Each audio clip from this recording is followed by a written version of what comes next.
नमस्कार, मैं हूं काजिम अब्बास। वक्त हो चुका है अहम बात का। आपको आज दिखाएंगे कि कल के बजट के बाद से पूरे देश में विपक्ष और सरकार के बीच में क्या राजनीति चल रही है और क्या एक बार फिर जैसा एनडीए का आरोप है कि विपक्ष भ्रम फैला रहा है। बजट को लेकर तमाम बड़े रिएक्शन और सियासी गलियारों के दाव पेच। लेकिन उससे पहले आज की बड़ी खबरें। अग्निवीरों के लिए गृह मंत्रालय का बड़ा फैसला। बीएसएफ और सीआईएसएफ भर्ती में 10% मिलेगा आरक्षण।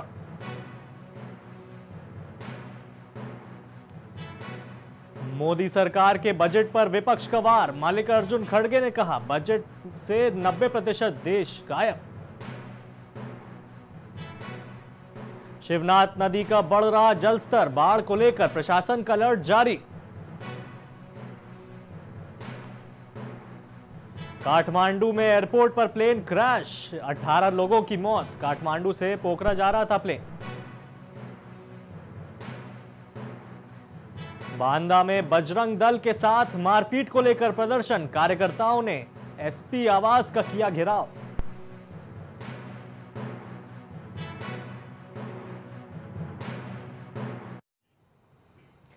बजट से विपक्ष निराश है। आज बजट के विरोध में विपक्ष ने दोनों सदन लोकसभा और राज्यसभा के अंदर हंगामा और नारेबाजी की। यही नहीं, हंगामे के बाद विपक्ष ने राज्यसभा से वॉकआउट भी कर लिया। संसद के बजट सत्र में मंगलवार को मोदी सरकार ने अगले 5 साल का हिसाब किताब रख दिया। देश को बता दिया कि किस जगह सरकार कितना खर्च करेगी और किस ओर विकास की धारा बहेगी। बजट में केंद्र सरकार द्वारा पैसों के आवंटन को लेकर राजनीति भी शुरू हो गई। बजट में विपक्षी दलों द्वारा शासित राज्यों के साथ किए गए भेदभाव और अन्याय के खिलाफ संसद के बाहर और अंदर विरोध किया। कांग्रेस ने बजट में आंध्र प्रदेश और तेलंगाना के बीच भेदभाव का आरोप लगाया। संसद में वित्त मंत्री का भाषण शुरू होते ही नाराज सांसदों ने शेम शेम के नारे लगाने शुरू कर दिए। वहीं मल्लिकार्जुन खड़गे ने कहा कि बजट में किसी भी राज्य को कुछ नहीं मिला, बस 2 राज्यों की थाली में पकौड़ा और जलेबी परोसी गई। उस बजट में किसी स्टेट को कुछ नहीं मिला और सबके थाली खाली और 2 के थाली में पकोड़ा और ये अपना जलेबी। एक सेकंड, ये 2 छोड़ के किसी को नहीं मिला कुछ। राज्यसभा में विपक्ष ने बजट में भेदभाव का विरोध किया। हालांकि राज्यसभा में चर्चा के दौरान ही विपक्ष ने हंगामा शुरू कर दिया और कुछ विपक्षी सदस्य अपनी सीट से उठकर चले गए।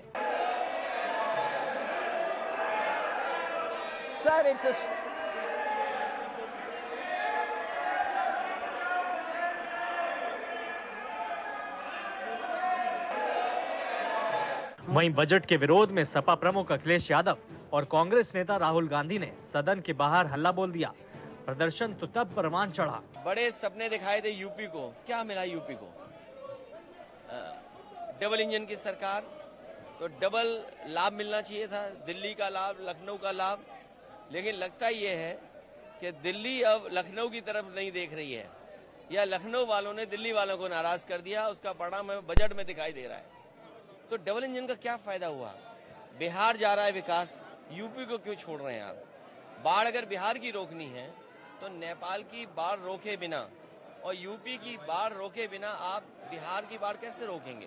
तो आपको पहले यूपी की बाढ़ रोकें, नेपाल की बाढ़ रोकें, तो बिहार की बाढ़ अपने आप रुक जाएगी। सदन के बाहर तो हंगामा हुआ ही, संसद के अंदर भी विपक्ष ने जोरदार हंगामा किया।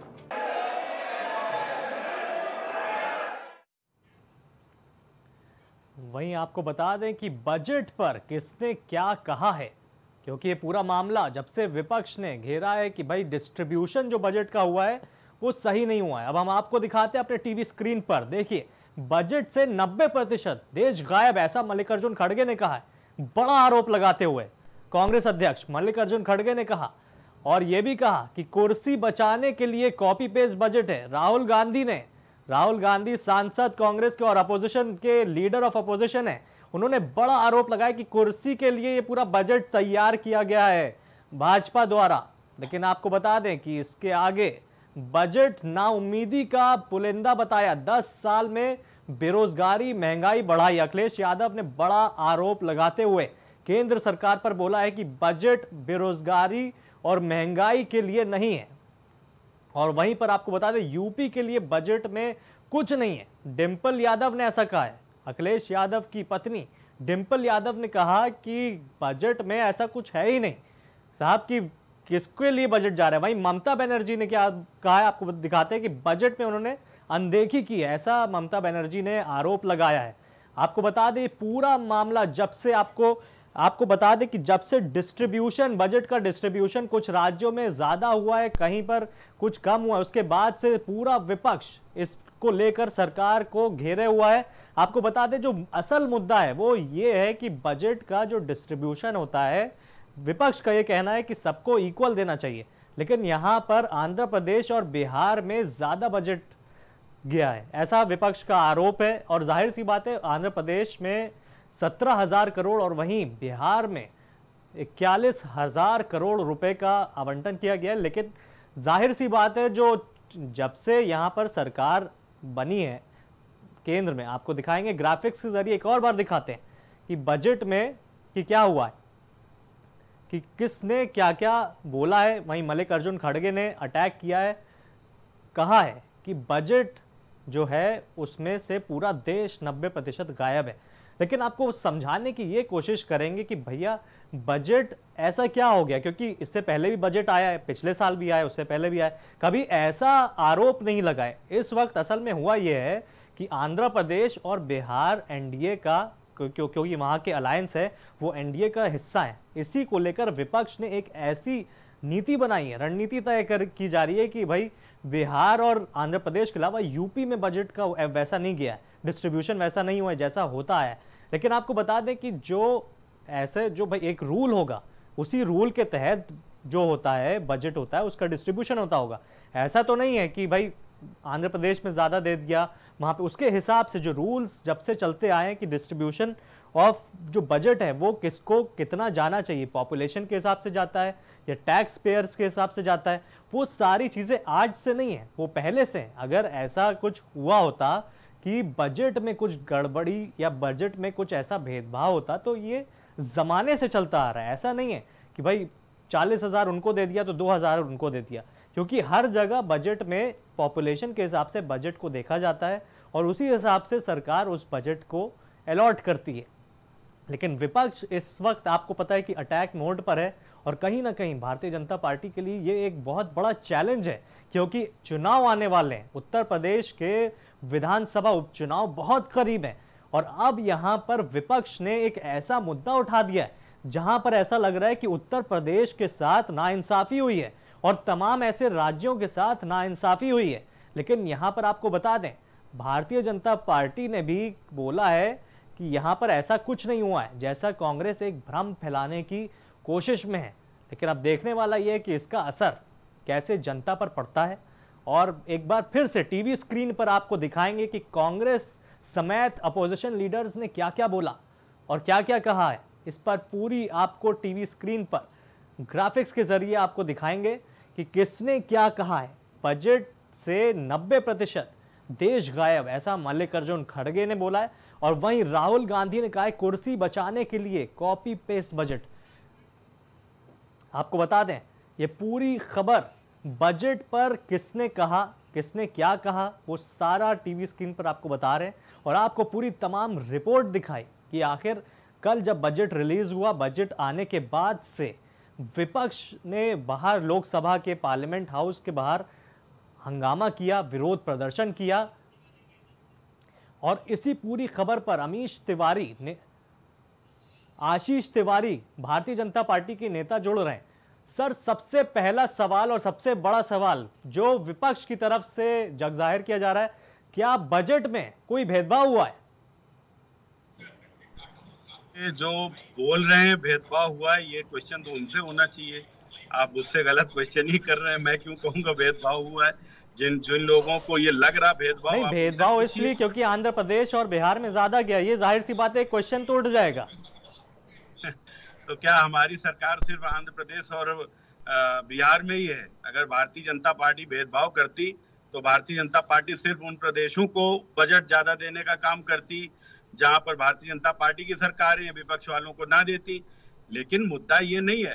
मुद्दा देखिए, आप एक चीज बहुत अच्छी समझिए, विपक्ष के पास इस समय बोलने के लिए कुछ है नहीं। इतना बढ़िया, इतना सॉलिड बजट आया, महिलाओं को लेकर, किसानों को लेकर, बेरोजगारी को लेकर, छात्रों को लेकर, सारे क्षेत्रों में इतना अच्छा बजट आया कि ये जो विरोधी हैं, ये जो विपक्ष में बोलने वाले लोग, इनको इस पर कुछ बोलने को नहीं मिला। वरना ये घेर लेते, किसानों के लिए कुछ नहीं करा, महिलाओं के लिए कुछ नहीं करा, रोजगार के लिए कुछ नहीं।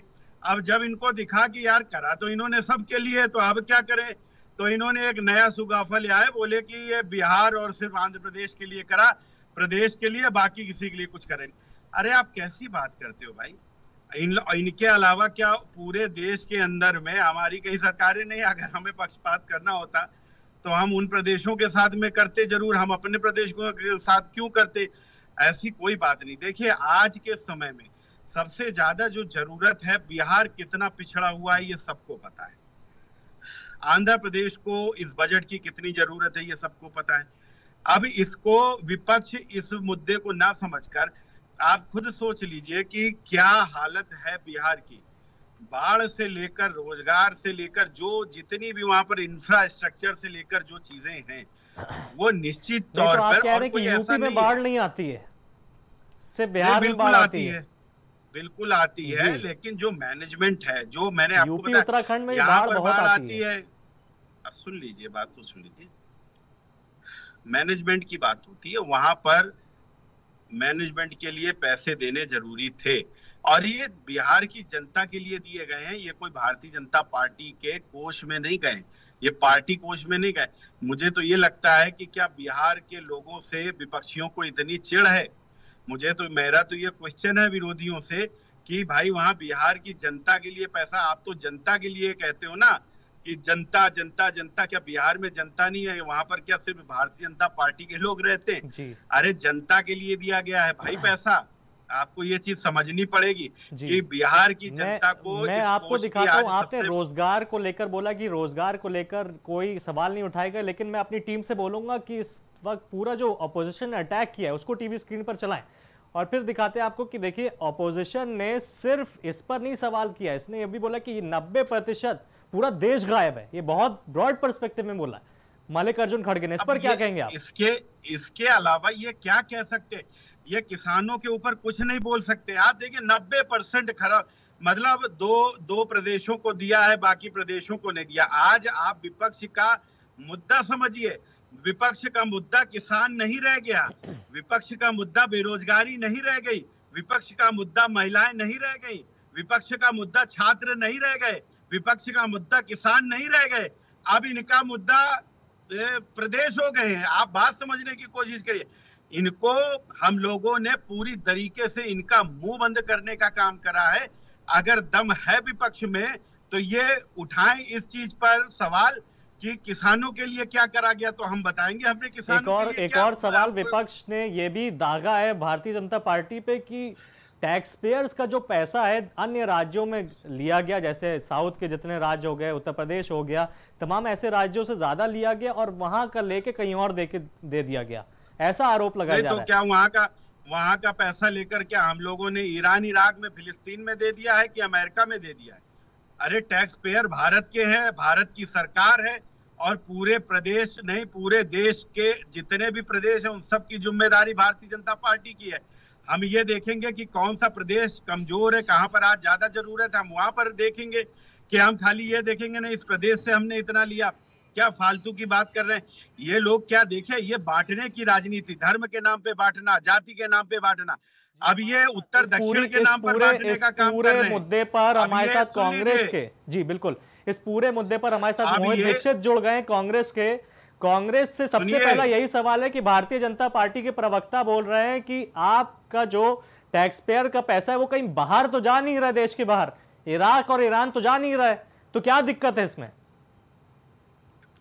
ये दुर्भाग्य कहा जाएगा कि भाजपा के प्रवक्ता को हिंदुस्तान के फेडरल स्ट्रक्चर के बारे में कोई जानकारी ही नहीं है, और किस तरीके से इराक, ईरान, पता नहीं दुरान कहाँ की बातें ला करके, ये देश है, देश का जो पैसा होता है हर राज्य में उसके अनुपातिक देना ये केंद्र सरकार का धर्म होता है, जो लगातार पिछले 10 वर्षों से मोदी की सरकार नहीं करती आई है। और कहीं ना कहीं एनडीए सरकार जो अभी सत्ता में है, ये जो बजट ला करके इसने भी उन फेडरल स्ट्रक्चर पे कहीं ना कहीं आघात पहुंचाया है इस तरीके का ला करके। तो कहीं ना कहीं वो बैसाखियां जो एनडीए को संभालने के लिए कोशिश कर रही हैं और कुर्सी बचाने का जो प्रयास है भारतीय जनता पार्टी की इन बैसाखियों को बचाने का, तो फेडरल स्ट्रक्चर के साथ धोखा है, कहीं ना कहीं आघात है। जब जी मोहित जी शायद कनेक्शन की कुछ तकनीकी दिक्कत की वजह से उनका ये लाइव रुक गया है। आपको आवाज आ रही है मेरी? जी, तो मेरा एक और सवाल है आपसे कि जब आपकी सरकार थी, मतलब अभी सबसे बड़ा जो सवाल यही उठ रहा है कि कहीं ना कहीं टैक्स पेयर्स का पैसा इधर से लेके उधर जा रही है, तो पूरा जो फंक्शन है, जो पूरा प्रोसेस है, वो तो संवैधानिक तरीके से होता होगा। तो अगर कुछ ऐसी दिक्कत आपको लग रही तो अपने दौर में आपने क्यों नहीं ठीक की? नहीं, आप फिर वही बात कर रही है, दिक्कत नहीं होती है। एक राजकोष है जो केंद्र सरकार में एकत्र किया गया, राज्यों को बांटना ये उनका काम होता जो होता आया है।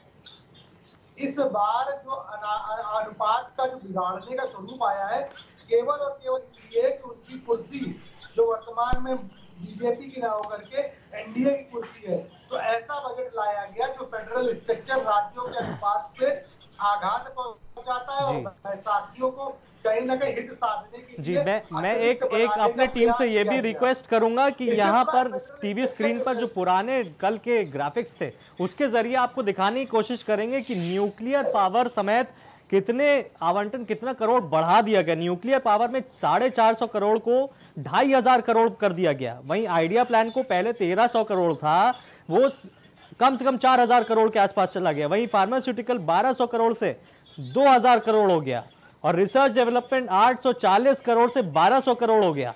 तो और सोलर पावर में 4500 करोड़ से अब 10,000 करोड़ बढ़ा दिया गया। तो उसमें दिक्कत क्या हो रही है कांग्रेस को? दिक्कत नहीं हो रही। हर वो चीज जो पूंजीपति मित्रों को लाभ पहुंचा सके ऐसी योजनाएं लाई गई हैं। न किसानों के लिए कोई बेहतरी की चीज लाई है, न युवाओं के रोजगार की बात होती है। रोजगार की बात करिए तो जनधन अकाउंट और मुद्रा लोन गिनाते जो असफल योजनाएं लगातार रही हैं। अगर महिलाओं के लिए बात करें तो वो लखपति योजना जो बहनों के लिए बोली गई थी, उसके बारे में क्या हुआ। ऐसे कई योजनाएं जो ठगी गई हैं अपनी ही बातों को लेकर के। नहीं, विपक्ष मुझे अब ऐसा लग रहा है सच में विपक्ष भ्रम फैलाने की कोशिश कर रहा है। मैं आपको आंकड़ों से जवाब दूंगा। कृषि क्षेत्रों में 1.5 लाख करोड़ आवंटन किया गया है, ग्रामीण विकास में 2.5 लाख करोड़ किया गया है, हेल्थ सेक्टर में 90,000 करोड़ किया गया है। मुझे तो ऐसा लग रहा है सच में भ्रम फैलाने की कोशिश कर रही है कांग्रेस। नहीं, आप तो ऐसे बता रहे हैं जैसे जीरो किया गया हो उनकी तरफ से। इससे पहले होता ही नहीं था क्या? नहीं होता था, लेकिन आप ऐसा कह रहे हैं कि इस बार हुआ ही नहीं है। आप पहले जीडीपी की बात करेंगे। अगर आप जीडीपी जानेंगे तो जीडीपी का कितना प्रतिशत आप शिक्षा में दे रहे हैं, कितना प्रतिशत रोजगार। एक 90,000 और 1,20,000 इस टाइप के आंकड़ों पर अगर हम बात करेंगे तो कहीं ना कहीं 16 लाख करोड़ जो पूंजीपति मित्रों का माफ होता है वो देखने में बड़ा लगता है। अगर आप प्रतिशत में जाएंगे। जी आशीष तिवारी जी, इस पूरे मामले पर क्या कहेंगे कि जीडीपी एकदम पीछे बैक रह गई? देखिए, ऐसे बिना पढ़े लिखे प्रवक्ताओं को आप बैठा देंगे तो ये वाकई में भ्रम फैलाएंगे। आपने बिल्कुल सही कहा है, इनको कुछ पता नहीं है। और देखिए, ये विपक्ष में है, इनकी मजबूरी है कि आप चाहे कुछ भी कर दें, ये सिर्फ और सिर्फ आपको गलत ठहराने के काम करेंगे। इनके हिसाब से ना कोई कृषि में बढ़ोतरी हुई है, किसी विभाग में कोई बढ़ोतरी नहीं करी गई है, इनका ऐसा कहना है। लेकिन देश की जनता जानती है। और ये बिल्कुल आपने सही कहा कि ये नैरेटिव सेट करते हैं, ये भ्रम फैलाने की बात करते हैं और ये भ्रम फैलाते भी हैं। ये सारी जितनी इन्होंने बातें बोली, आदि तो मैं सुन नहीं पाया, इनकी आवाज इतनी कम थी, लेकिन फिर भी जितना मैं सुन पाया हूँ उस हिसाब से सिर्फ इन्होंने झूठ बोलने का काम करा है। देखिए, ये जो बजट है ये अब तक का सबसे बढ़िया और सबसे बड़ा बजट है। और आपने जैसे आंकड़ों के हिसाब से समझाने की भी कोशिश करी, कोई भी क्षेत्र हो, सारे क्षेत्रों में टैक्स जो है वो टैक्स में हर टैक्स में रिबेट दी गई है। और मध्यम वर्गीय जो है हमारा व्यक्ति, उसके लिए इतना बढ़िया टैक्स है। जो स्लैब लाया गया है, इतना बढ़िया लाया गया है। इससे पहले जो टैक्स स्लैब था वो भी आपने देखे। बजट निश्चित तौर पर हर बार आता है, वो कह रहे हैं कि हर बार बजट नहीं आता है, लेकिन ये बजट हर बार से बढ़ा कर दिया गया है। लेकिन आशीष तिवारी जी, आप तो कह रहे हैं कि बजट बहुत अच्छा है, लेकिन जनता खुश नहीं लग रही है, क्योंकि देखिए आप देखें कि कुछ टैक्स स्लैब में कुछ ऐसा चेंज नहीं हुआ है। जो इंसान पहले 5 लाख और 7 लाख करता था, उसका टैक्स करता था, अब उसको 3 लाख कर दिया गया, नीचे उल्टा कर दिया गया है। और कहीं ना कहीं इतना ज्यादा कुछ रोजमर्रा की जिंदगी में ऐसा भी कोई बदलाव नहीं हुआ इस बजट में। और वहीं पर आपको बता दें कि जब स्टॉक मार्केट पूरा गिर गया, वो रिकवरी मोड पर चल रहा था पूरा बजट के वक्त। इस पर क्या कहेंगे आप?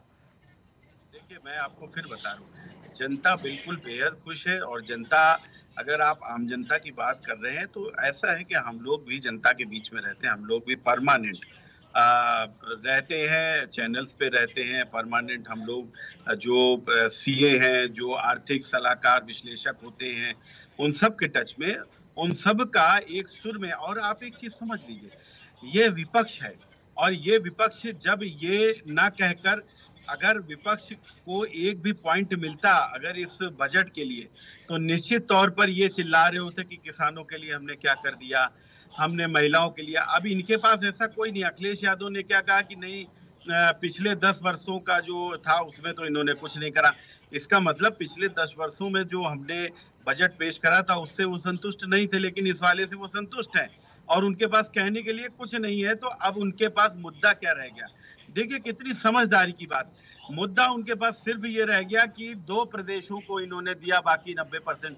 अब ये जब तो उसका इंडिकेशन तो क्लियर गया है। जब आपने 2 प्रदेशों को इतना ज्यादा कहीं ना कहीं आवंटन किया, तो उसका एक मैसेज ये गया है कि भाई एनडीए के लिए, जैसा राहुल गांधी कह रहे हैं, कुर्सी बचाओ वाला बजट है ये। अब देखिए, राहुल गांधी तो कहेंगे ही ना। आप देखिए, राहुल गांधी को बातों पर मत जाइए। राहुल गांधी तो कुछ भी बोलेंगे, और वो विपक्ष में है, उनका कर्तव्य है बोलना, वो बोलें। लेकिन जो आर्थिक विश्लेषक हैं, जो सीए हैं, जो इस तरीके के लोग हैं, आप उनके साथ उनका पैनल एक यहाँ पर अरेंज करिए अपने चैनल पर, वो आपको बताएंगे। निश्चित तौर पर सारे चैनल्स ने ऐसा करा, और जो एक बात निकल कर आई कि हाँ, ये जो बजट है ये बहुत अच्छा बजट आया हुआ है। विपक्ष का काम है चिल्लाना, वो चिल्लाएगा ही चिल्लाएगा। आप कुछ भी कर लीजिए सर, आप कुछ भी कर लीजिए, विपक्ष आप अपनी गर्दन कटा दीजिए, तब भी कहेगा कि नहीं नहीं नहीं, इस तरीके से गर्दन नहीं कटनी थी, इनकी दूसरे तरीके। लेकिन इस पर एक आरोप ये लग रहा है, आप कह रहे हैं कि बहुत इकोनॉमिस्ट और इन सभी लोगों को, जो ये चिदम्बरम जी हैं, उन्होंने बोला है कि वो पूरा कॉपी पेस्ट किया है मैनिफेस्टो से उठा के बजट हम लोग का। हाँ, तो फिर अगर चिदम्बरम जी ये कह रहे हैं, मैं उनकी बात मान लेता हूँ, चलिए हमने कॉपी पेस्ट कर दिया, यही तो वो चाह रहे थे ना। अगर हमने उनकी, सुन लीजिए, उन्होंने कहा कॉपी पेस्ट कर, यही अगला सवाल है कि वो मान रहे हैं कॉपी पेस्ट वाला बजट है। अरे सर सुन लीजिए, उन्होंने कहा कॉपी पेस्ट करा, मैं उनकी बात मान लेता हूँ, चलिए कॉपी पेस्ट करा। यही बजट तो आप चाह रहे थे, आपने अपने उसमें मैनिफेस्टो में यही बजट आप चाह रहे थे, हमने ला दिया।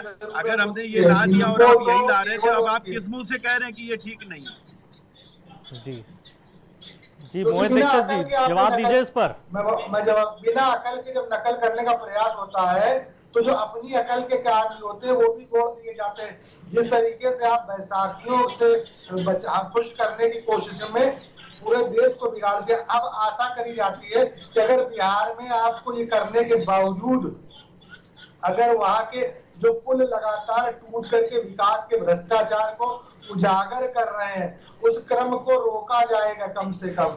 इस तरीके से जो आपकी नीतियां हैं उसको, भ्रष्टाचार को बढ़ाने वाली हैं।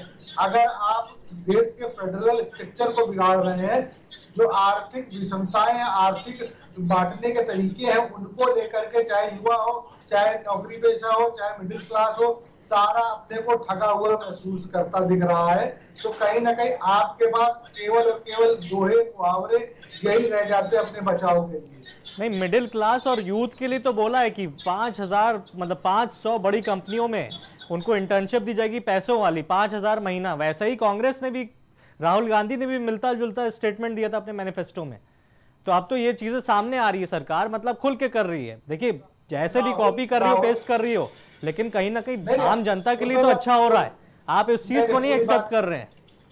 पूरी बात पहले नहीं करेंगे भाई। उसको लेकर के एक हमारा प्रावधान था कि 1 लाख रुपए का जो अनुदान होगा वो उस हर अभ्यर्थी को मिलेगा जो इंटर्नशिप करेगा आकर के, उसको लेकर के जब सुदृढ़ बनाएगा उसके, ताकि जो उसमें दिक्कतें आएंगी उस इंटर्नशिप को लेकर के वो उससे दूर हो सकेगा, ताकि वो निर्भीक होकर आर्थिक रूप से सुदृढ़ होकर अपनी इंटर्नशिप करेगा करके। केवल इंटर्नशिप का हिस्सा तो उठा लिया, जहां पर आर्थिक रूप से उसको मजबूत करना था वो हिस्सा हटा करके कहीं ना कहीं अपनी सरकार आखिरी के 30 सेकंड इस पे भाजपा के नेता से मैं कहूंगा कि इस पर रिस्पॉन्स करिए आशीष जी। मुझे बता दीजिए, आधी चीजें पढ़ करके आधी चीजें कर करके देश का भला भला नहीं होने जा रहा है। अगर आप उनको सच में सुदृढ़ बनाना चाहते हैं तो शिक्षित भी करिए, इंटर्नशिप भी कराइए और उनको आर्थिक रूप से भी उस दौरान जवाब दीजिए इसका। आशीष जी कह रहे हैं कि शिक्षित करवाइए, इंटर्नशिप वगैरह सब बहाना है। 1 लाख का प्रावधान है, वो भी उसमें शिक्षा के लिए कितना अच्छा बजट आया। देखिए, आप ऐसे बिना पढ़े लिखे प्रवक्ता को आप लाए हो, आप इनको पता ही नहीं है कि शिक्षा के लिए सरकार ने कितना बड़ा बजट दिया है। अब ये कह रहे शिक्षित का, इनको पता कुछ नहीं है। इनको सिर्फ ये है कि वहां पर बैठकर विरोध करो। इनको 1% बजट के बजट होता क्या इनको नहीं पता होगा। आप इनसे अभी पूछ दीजिए कि प्री हार्वेस्टिंग और पोस्ट हार्वेस्टिंग में जो सरकार ने काम किया है इनकी नजर में वो क्या है। अभी उस पर ये आधा जवाब नहीं दे पाए क्योंकि इनको पता ही नहीं है होता क्या है ये बजट के विश्लेषण। बहुत बहुत शुक्रिया दोनों हमारे गेस्ट का, नेता कांग्रेस और भाजपा। और आपको बता दें कि भारतीय जनता पार्टी ने जब से यहां पर कल से बजट आया है उसके बाद से ही कहीं ना कहीं विपक्ष पूरा हमलावर है। और आपको बता दें बजट को लेकर जो राजनीति हो रही है वो इस वक्त सबसे ऊपर है, क्योंकि चुनाव आसपास हैं और बहुत सारी एनडीए अलायंस तमाम चीजों को भारतीय जनता पार्टी एक चैलेंज की तरह देख रही है। और आगामी विधानसभा चुनाव, अभी जो आने वाले उपचुनाव और 2027 के चुनाव और एनडीए को साथ लेकर चलने वाला